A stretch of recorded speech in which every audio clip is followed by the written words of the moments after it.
नमस्कार, आप देख रहे हैं हरदोई सत्य समाचार। समाजवादी पार्टी ने अल्पसंख्यक समुदाय के बीच अपनी ताकत दिखाई।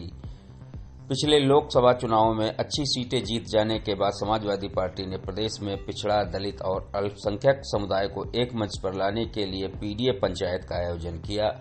जनपद हरदोई के मल्लावा नगर में समाजवादी पार्टी के प्रदेश अध्यक्ष श्यामपाल और सांसद डॉक्टर एसपी सिंह ने अल्पसंख्यक समुदाय के बीच पार्टी की विचारधारा और संविधान की रक्षा के महत्व पर बात की। उन्होंने कहा कि बाबा साहब अम्बेडकर ने जो संविधान दिया वह आज सबके हितों की रक्षा कर रहे हैं।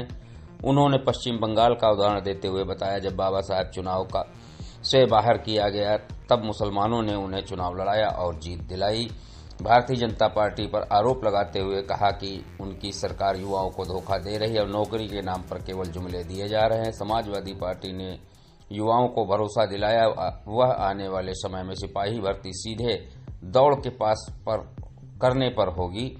डॉक्टर एसपी सिंह ने शिक्षा होने की महत्व पर जोर दिया और कहा कि पिछड़ा समाज एकजुट होना चाहिए।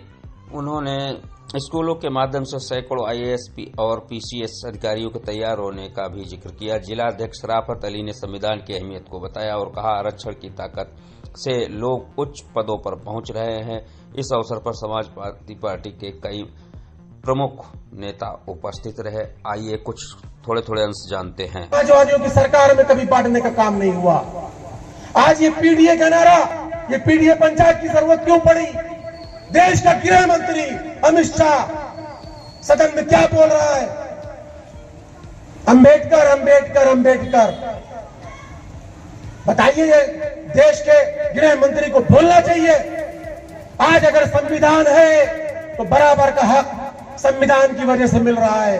आज बराबर में हम आप बैठ रहे हैं, चाहे वो दलित भाई हो, चाहे पिछड़ा हो, चाहे मल्ला हो, चाहे निषाद हो, चाहे पासी हो, चाहे धोबी हो, चाहे तेली हो, कोई हो, चाहे अगड़ा हो, चाहे पिछड़ा हो, सब बराबर में हकदार है बैठने के। हम आप बैठते हैं। हम भी गांव की हमारी पैदाइश भी इसी बगल की गांव की सरैया की है। आप सब लोग जानते हैं, हम लोग बराबर में बैठते हैं। मगर इन जुमलेबाज मक्कार लोगों ने हमको आपको बांटने का, अलग करने का काम किया है। मगर मैं आपको मुबारकबाद पेश करूंगा।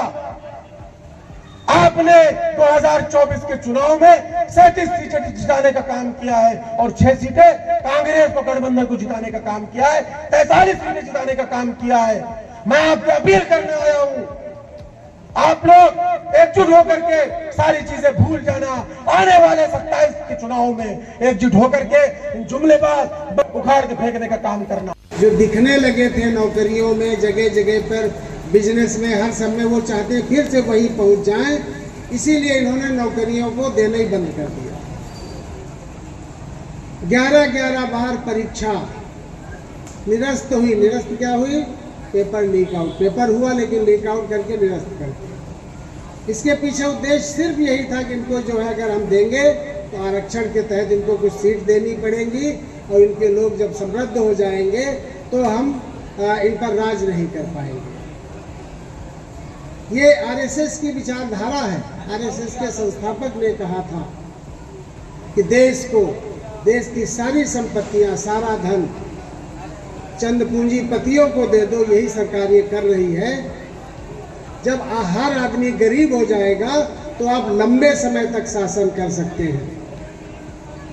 ये आरएसएस की विचारधारा है, राष्ट्रीय स्वयंसेवक संघ की विचारधारा। तो ये लोग नहीं चाहते हैं कि जो थोड़ा समृद्धि, खुशहाली, दबे पिछड़े, गरीब, दलित, पिछड़ों में, अल्पसंख्यकों में आई थी खुशहाली, वो चाहते हैं कि इसको छीन लिया जाए। और इसको पाने के लिए आप सबको एकजुट होना पड़ेगा। अगर एकजुट नहीं होंगे तो समझ लो बहुत ही बुरा वक्त आने वाला है, बहुत ही बुरा वक्त। इसलिए आज ही संकल्प ले लें, शपथ ले लें कि अगली बार हम वो गलती नहीं करेंगे। दिनों में जहां अच्छे दिन दिखाने वाले लोगों ने आप लोगों को 15 लाख खाते में लाने का काम, 15 लाख खाते में देने का काम किया। आप वहां सोच नहीं सके, गांव में मजदूरी करने वाला 400 का मजदूर अपनी मजदूरी नहीं पा रहा है, अपने बच्चों को पढ़ा लिखा नहीं पा रहा है। तो ये झूठे बोलने वाले और लोगों को लालच में देने वाले लोग 15 लाख रुपए आपके खाते में कैसे डाल सकते हैं? मैं आपसे सवाल करना चाहूंगा कि 1 साल में 2 करोड़ नौकरी लोगों को देने वाले ऐसे लोगों से आप लोगों को सवाल करना होगा कि आप बताओ, इस देश में नीट की परीक्षा का पेपर आउट हो गया, इस देश में नीट की परीक्षा का पेपर आउट हो गया, इस देश में नेट की परीक्षा का पेपर आउट हो गया। ये आउट कराने वाले लोग से सवाल करना होगा। और छोटी सी परीक्षा होती है सिपाही की, जहां पर 40 एक पुलिस वाला भी अपने बच्चे को कायदे से पढ़ा लेता, उसका भी पेपर आउट हो गया, उसका भी पेपर लीक हो गया। और लीक होने पर हमारे नौजवानों ने जो कहा कि 100 के 100% लोग यहां परीक्षा पास कर लेंगे। बूढ़े बाप का आसरा होता है बूढ़ी माँ का, लेकिन वो भी फांसी के फंदे पर चढ़ा गया। फांसी के फंदे पर चढ़ करके अपनी डिग्री लिया, वो क्या हो गई, बेकार हो गई। अखिलेश यादव जी ने कहा है कि सिपाही बहुत बड़ी तोप नहीं होती है, अपने परिवार को चलाने के लिए दौड़ता है, धूपता है, मेहनत करता है। अगर वो सिपाही बन जाता है तो उसका पेपर लीक क्यों होता है? इसलिए अखिलेश यादव जी ने कहा है 2027 में सरकार बना देना, पुलिस की परीक्षा का पेपर लीक नहीं होगा। और लीक कैसे नहीं होगा? पुलिस की भर्ती में कोई परीक्षा नहीं होगी, कोई परीक्षा नहीं होगी। दौड़ लेना, दौड़ लेना। हमें आपको बदनाम करने का काम किया गया। अरे तो ये एमओआई की पार्टी है, ये कहा गया कि एमओआई की पार्टी है, लेकिन आदरणीय अखिलेश यादव ने कहा कि इस देश में नफरत पैदा करने वाले लोगों सावधान हो जाओ, ये एमओआई की पार्टी नहीं है, ये पीडीए की पार्टी है, पीडीए की पार्टी है। और पीडीए के लोगों ने बात को दिखा दिया कि उत्तर प्रदेश में ढिढोरा पीटा गया, 400 के पार कर देंगे। अरे 400 के पार कर देंगे। अरे इतने शक्तिशाली लोग हैं जो भगवान से भी बड़े हैं। इन्होंने नारा दिया, हम तो भगवान प्रभु राम श्री राम को लाए हैं। और भगवान श्री राम ने भी इनका बेड़ा पार नहीं किया, बल्कि पीडीए के लोगों का बेड़ा पार किया। और उत्तर प्रदेश में अयोध्या जनपद जैसे में पूरे मंडल की 5 की 5 सीटें समाजवादी पार्टी को दिया, 37 सीटें पूरे प्रदेश में दिया, 43 सीटें इंडिया अलायंस को दिया। भगवान प्रभु राम भी आपके साथ हैं। उन्होंने कहा झूठ बोलने वाले, धोखा देने वाले लोगों के साथ गद्दारी नहीं होनी चाहिए। लेकिन यही उत्तर प्रदेश की सरकार जो जुर्म और जाति पैदा कर रही है। आपने देखा होगा पिछले 9 विधानसभाओं का उपचुनाव था, और 9 विधानसभाओं के उपचुनाव में पूरी तरह से लोकतंत्र का मर्डर किया गया है, मर्डर किया गया है, लोकतंत्र की हत्या कर दी गई है। आपने मीरापुर के चुनाव को देखा होगा, जब महिलाएं वोट देने के लिए निकली थी, पुलिस इंस्पेक्टर ने उनके रिवॉल्वर दिखा करके महिलाओं को वोट रोकने का काम किया। लेकिन उस महिला ने जवाब दिया, है इंस्पेक्टर, तुम्हारे कलम में इतनी ताकत नहीं है कि मेरी वोट को रोक लो। वो जाकर के वोट देने का काम किया, अयोध्या वोट देने का काम किया। तुम चुनाव पूरा 9 को 9 हार रहे थे, 13 तारीख को चुनाव होना था। तुम्हारा तो पूरा पूरा उत्तर प्रदेश वनवास में जाने वाला था, लेकिन तूने अपनी 13 तारीख वाली चुनाव को 20 तारीख कर दिया बेईमानी करने की नियत से। इंस्पेक्टर बदला, पीठासीन अधिकारी बदला, तमाम सारे लोगों को बदल करके पूरी बूथ कचरी नौकरी नो कराई। और अयोध्या में भी भगवान प्रभु राम से बदला लेने के लिए पीठासीन अधिकारियों को हिदायत दी गई थी कि 100 वोट एक बूथों पर डाल लेना, और जबरदस्ती बेईमानी करके अयोध्या में पुलिस प्रशासन के माध्यम से, प्रशासनिक अधिकारियों के माध्यम से अयोध्या को भी हराने का काम किया गया।